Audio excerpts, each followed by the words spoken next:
Hello जी, अस्सलाम वालेकुम। This is knowledge topper. आज की वीडियो में हम बात करने वाले हैं डायरेक्ट फाइनेंसिंग और इनडायरेक्ट फाइनेंसिंग के बारे में। तो अगर कोई आपसे पूछता है कि डायरेक्ट फाइनेंसिंग क्या है, इनडायरेक्ट फाइनेंसिंग क्या है, तो सिंपल आपने कुछ भी नहीं करना। आपने कोई इसमें साइंस और मैथ्स नहीं लगानी अपनी। सिंपल सा बिल्कुल एक फार्मूला है कि आप समझ लें। डायरेक्ट फाइनेंसिंग को मैं एग्जांपल के थ्रू आपको समझा रहा हूँ कि आप हैं और आपका एक दोस्त है। आपके दोस्त को चाहिए पैसे 20 लाख रुपए।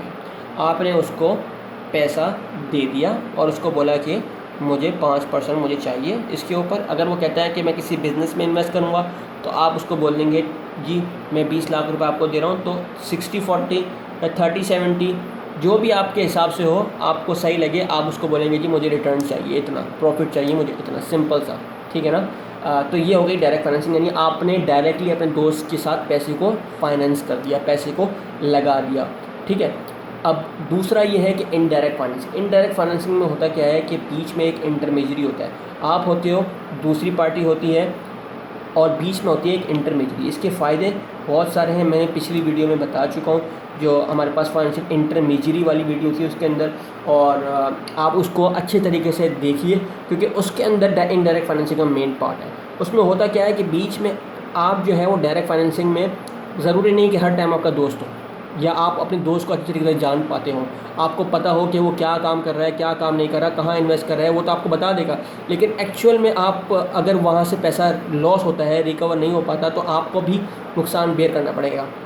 तो मसला ये होता है कि आपके पास, अगर आप अपने दोस्त के अलावा कहीं और पैसे को फाइनेंस करना चाहते हैं, तो आपके पास जो है वो ज़्यादा इन्फॉर्मेशन नहीं होती उसके बारे में। जबकि जो फाइनेंशियल इंटरमीडिएरी होती है, जो इनडायरेक्ट फाइनेंसिंग में इन्वॉल्व होती है, उसके पास ये सारी जो है वो डिटेल मौजूद होती है, और वो रिस्क शेयर कर सकता है और आपको बता सकता है कि उसके पास एक वैरायटी होती है पोर्टफोलियो की, इन्वेस्टमेंट की, कि आप यहाँ पर अपना पैसा फाइनेंस कर सकते हो, यहाँ पर अपना पैसा इन्वेस्ट कर सकते हो। तो आप फ़र्ज़ करें, अगर आपको 6 चीज़ें हैं, 6 चीज़ों में से अगर आपके पास अगर डायरेक्ट फाइनेंसिंग करेंगे तो बहुत से बहुत 2 जगह कर लेंगे। अगर आपको दोनों जगह से नुकसान हो जाता है तो आपके तो पैसे गए।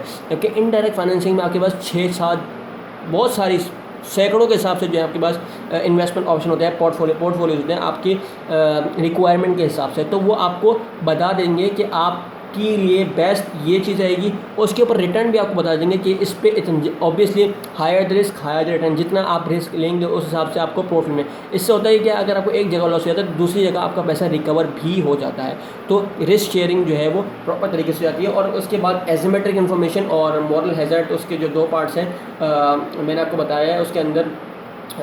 पिछली वाली वीडियो में फाइनेंशियल इंटरमीडिएरी की ज़रूर वो वीडियो देखिए, उसके अंदर बहुत अच्छी डिटेल मौजूद है इस इनडायरेक्ट फाइनेंसिंग की। तो डायरेक्ट फाइनेंसिंग सिंपल, आपने किसी को पैसा डायरेक्ट ले दिया। इनडायरेक्ट फाइनेंसिंग बीच में कोई इंटरमीडिएरी इन्वॉल्व रहा। तो डायरेक्ट और इनडायरेक्ट फाइनेंसिंग का फ़र्क, डिफरेंस बिल्कुल यही था।